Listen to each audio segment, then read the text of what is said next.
Bună ziua tuturor! Acest videoclip se intitulează S-a prefăcut că nu-i pasă că te-a uitat. Hai să vedem dacă într-adevăr este așa. Avem trei variante, varianta numărul 1, varianta numărul 2 și varianta numărul 3. O să vă rog să vă alegeți una dintre cele trei variante cu care considerați că rezonați cel mai bine sau să le ascultați pe toate cele trei și să luați doar ceea ce vi se potrivește. Iar eu, între timp, voi începe cu prima variantă. Țineți cont că este o etalare generală, nu personală și nu vi se poate potrivi tuturor. Dar să vedem dacă această persoană s-a prefăcut că nu-i pasă și că v-a uitat sau nu s-a prefăcut. Hai să vedem dacă această persoană s-a prefăcut că nu-i pasă .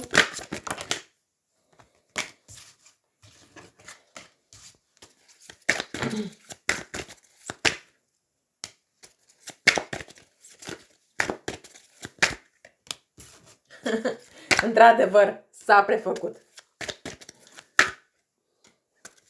că nu îi pasă.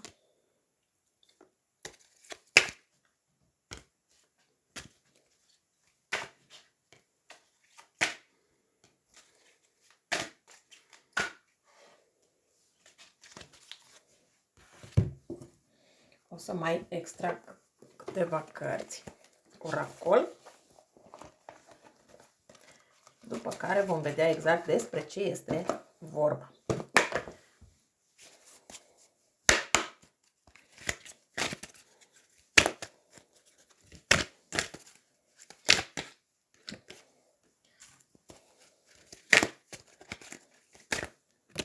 Aici este posibil să vorbim despre o persoană cu ochii verzi, dar nu neapărat. Sau o persoană care nu e că nu-i pasă, nu e că nu regretă, nu e că nu s-a prefăcut. Chiar s-a prefăcut foarte, foarte mult în legătură cu voi și cu despărțirea voastră. Sau cu cearta, discuția și așa mai departe. Aici vorbim despre persoane din zodia Capricorn, Săgetător, Fecioară, Balanță. Pe lângă asta este posibil să fie vorba inclusiv despre o persoană care în acest moment se află pe un alt continent față de cel pe care sunteți voi. Se poate întâmpla să fie într-o altă țară în acest moment. Bun.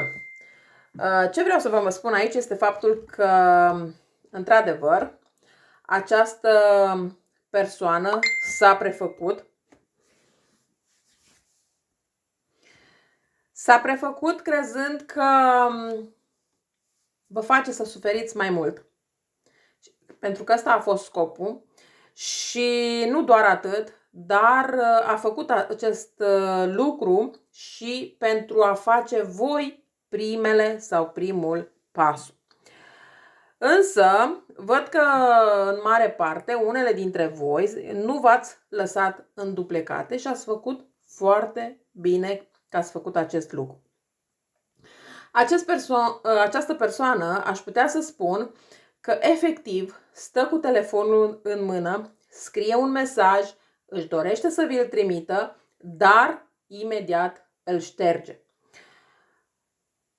Își dorește să reia legătura cu voi, își dorește să vă comunice ce simte, își dorește să, de ce nu, să explice ce s-a întâmplat. Dar cumva voi ați știut să întoarceți spatele acestei persoane. Chiar dacă această persoană în acest moment vă contactează, e clar că nu mai aveți încredere în el sau în ea. Dar, bineînțeles, văd că aici există pasiune. Există un nou început. Există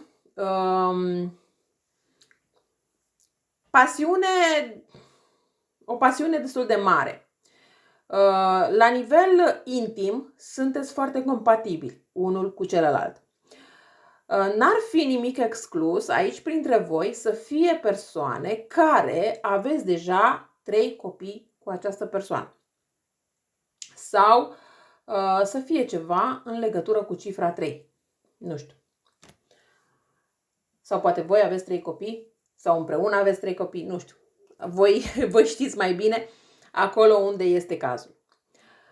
Din câte mai văd aici, această persoană își dorește să vină cu un cadou la voi. Acest cadou nu este un cadou întâmplător. De ce spun asta? Gândește foarte bine ce cadou să vă ia. De ce gândește foarte bine? Pentru că își dorește să vă impresioneze și să-i deschideți din nou ușa. Își dorește un nou început, își dorește să o ia de la început, își dorește să vină din nou în viața voastră, dar nu își prea dorește să schimbe lucrurile. Cumva, această persoană se ascunde în spatele problemelor. Decât să clarifice toate problemele, preferă să clarifice doar câteva, încât să vă ia ochii. Voi, împreună cu această persoană, trebuie să fiți mereu în gardă. Pe lângă asta, mai văd încă un lucru care, clar, nu-mi place, în sensul că această persoană este destul de violentă. Este violentă atât la nivel verbal, cât probabil și la nivel fizic. N-ar fi nimic exclus ca această persoană deja să vă fi lovit. Să vă fi lovit poate cu pumnul, nu neapărat cu palma, dar indiferent cu ce v-a lovit, e clar că nu este o persoană alături de care voi să stați. Această persoană este posibil chiar să apeleze la pumn ori de câte ori are ocazia. Bineînțeles că voi vă simțiți rănite, vă simțiți dezamăgite și nu faceți altceva decât să vă complaceți în această situație dacă primiți înapoi sau țineți morțiși să țineți în viața voastră de această persoană. Pentru că această persoană nu-și va schimba caracterul niciodată. Fericirea vine pentru voi în acest moment alături de prieteni, de surori, de frați, de persoane care vă sunt într-adevăr alături. În momentul în care sunteți cât mai departe de această persoană, sunteți fericiți, fericite. Cu cât sunteți mai aproape, cu atât e mai rău. Dar, bineînțeles că decizia vă aparține. Atenție la ce vă oferă această persoană, inclusiv la băutură. Pentru că este posibil să vă ofere un pahar de băutură, în sensul că hai să ciocnim un pahar de șampanie, că ne-am revăzut, că ne-am împăcat, că mai știu eu ce, dar face lucrurile astea doar pentru a profita de pe urma voastră. N-ar fi nimic exclus printre voi să fie persoane care atât voi cât și cealaltă persoană aveți același tatuaj pe mâini. Dar, v-am spus, este o etalare generală, nu personală și nu vi se poate potrivi tuturor.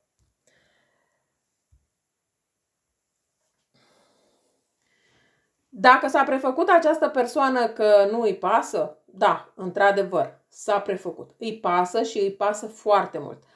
De ce îi pasă? Pentru că alături de voi această persoană a simțit stabilitate. Această persoană putea să meargă cu ochii închiși că nu dădea greș.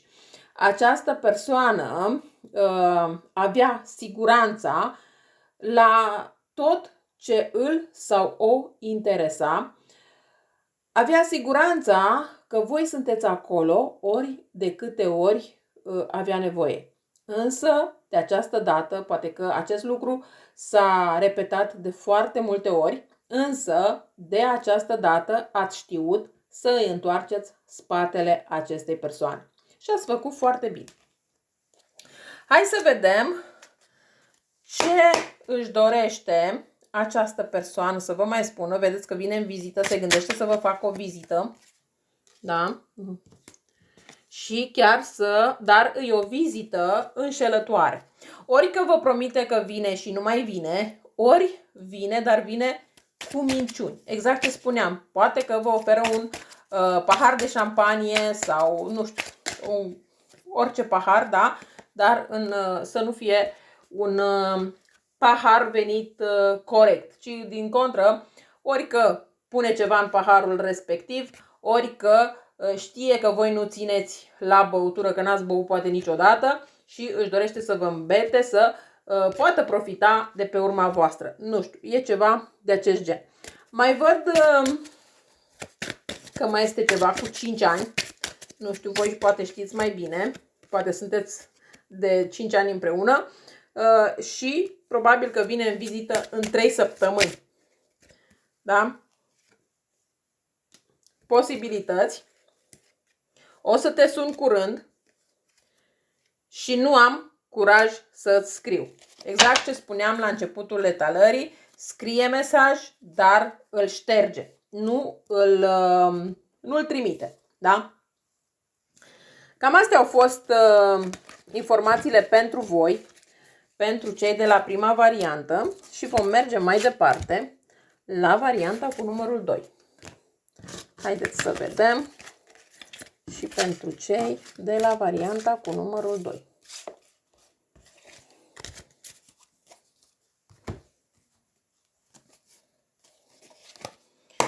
Varianta numărul 2, da, sunt aceste cărți. Hai să vedem dacă s-a prefăcut această persoană că v-a uitat. Dacă s-a prefăcut că v-a uitat.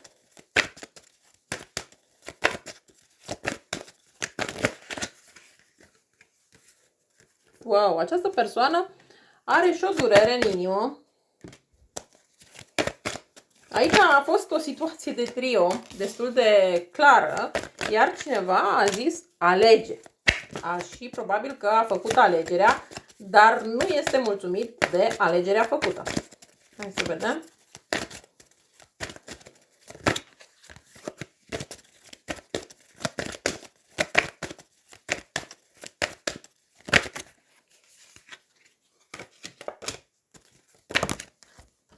Da, această persoană clar s-a îndepărtat de voi fără doar și poate.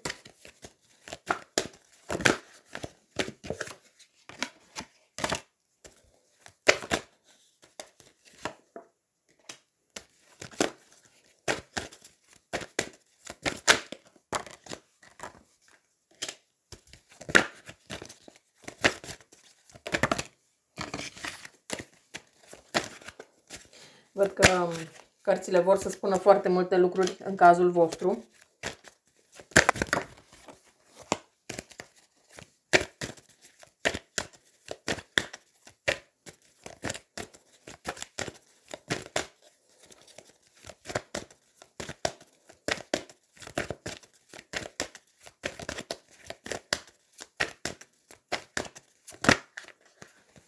Da.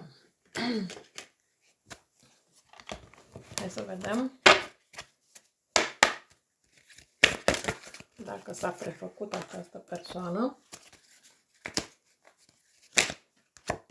Da, cu toate că văd că această persoană la care voi v-ați gândit, cei care ați ales această variantă, este o persoană care are o anumită vârstă, adică aș putea să zic că aici există persoane care au peste 40 de ani. Nu vorbim de persoane mai tinere.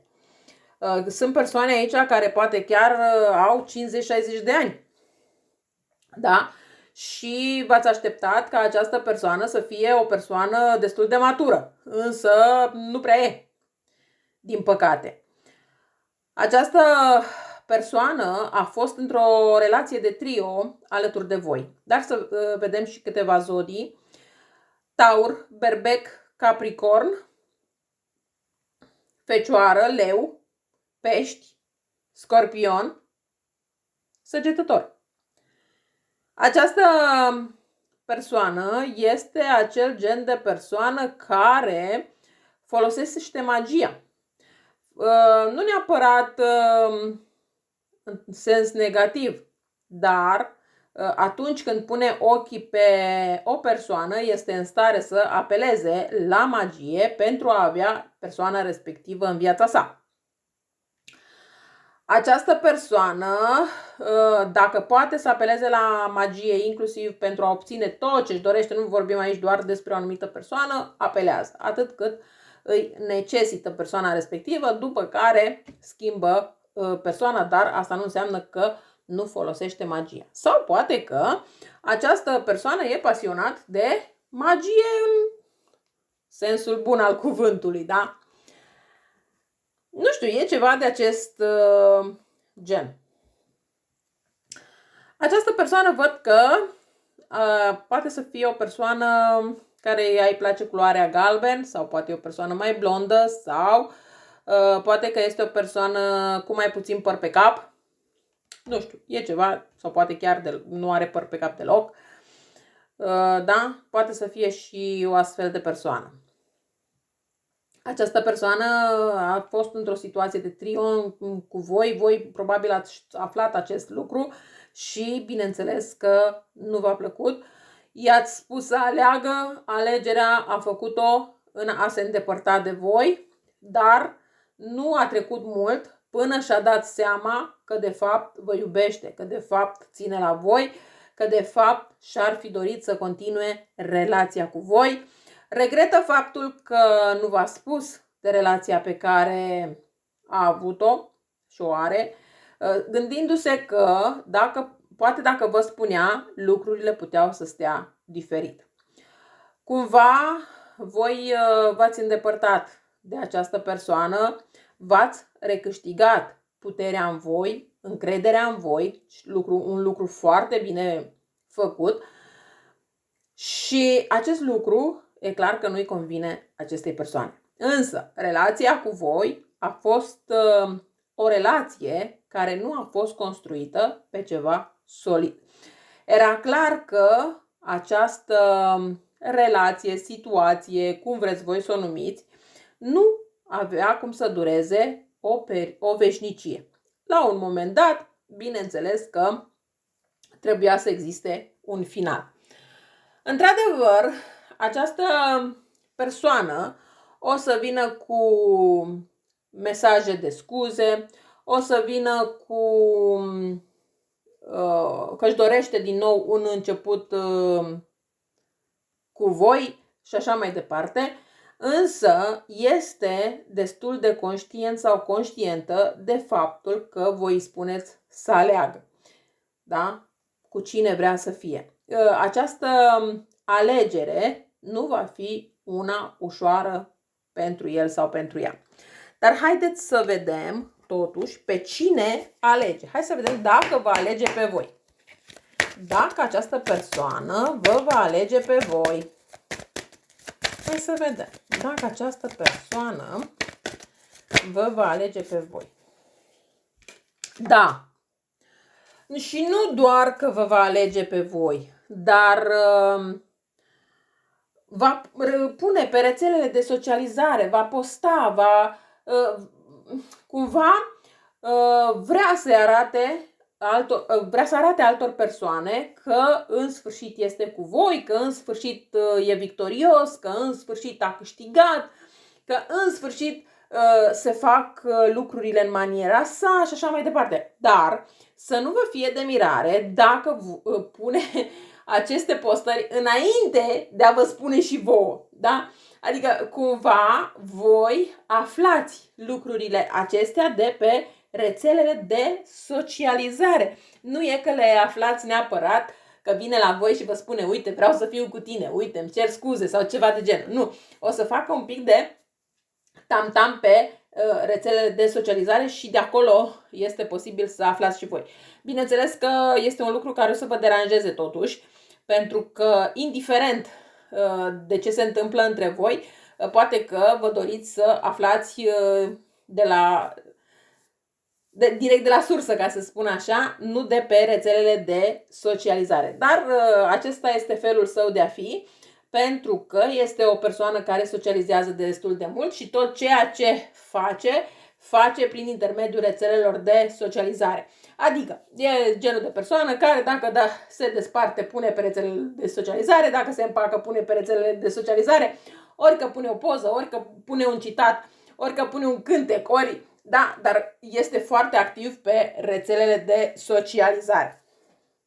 Hai să vedem niște mesaje totuși din partea acestei persoane. Vedeți că în 5 săptămâni, 5 zile, 5 săptămâni, aflați ceva în legătură cu această persoană.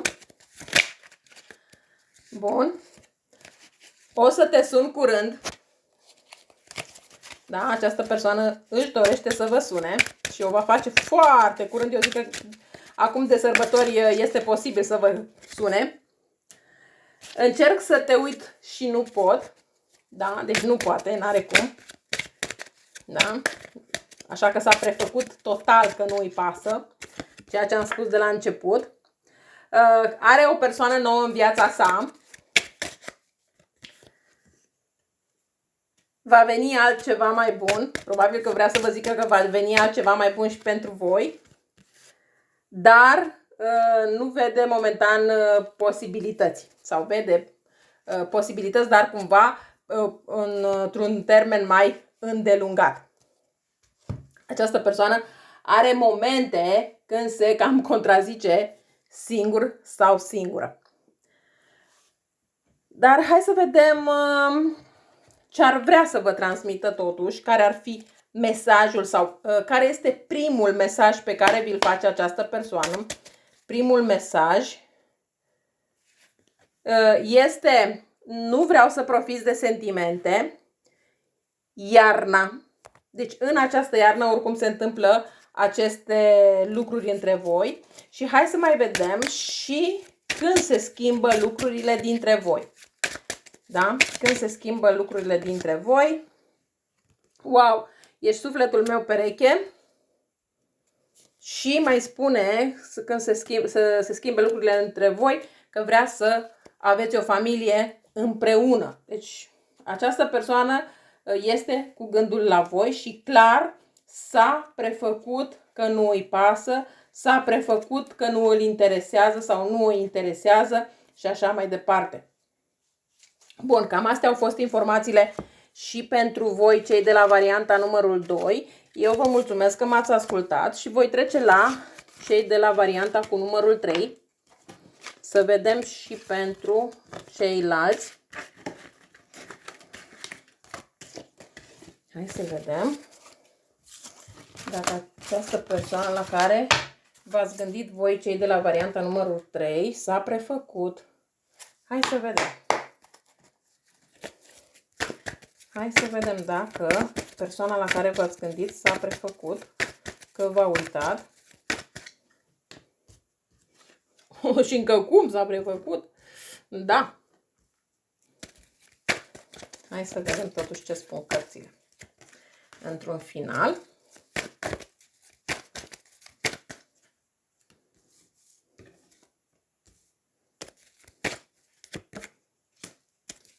Iarna. Se pare că și la voi iarna e un factor important. Sau se întâmplă anumite lucruri acum în această iarnă.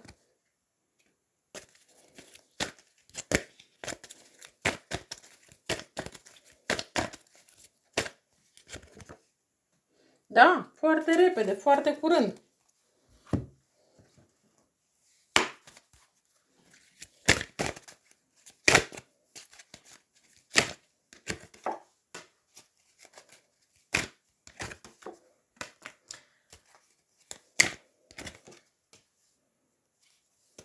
Bun.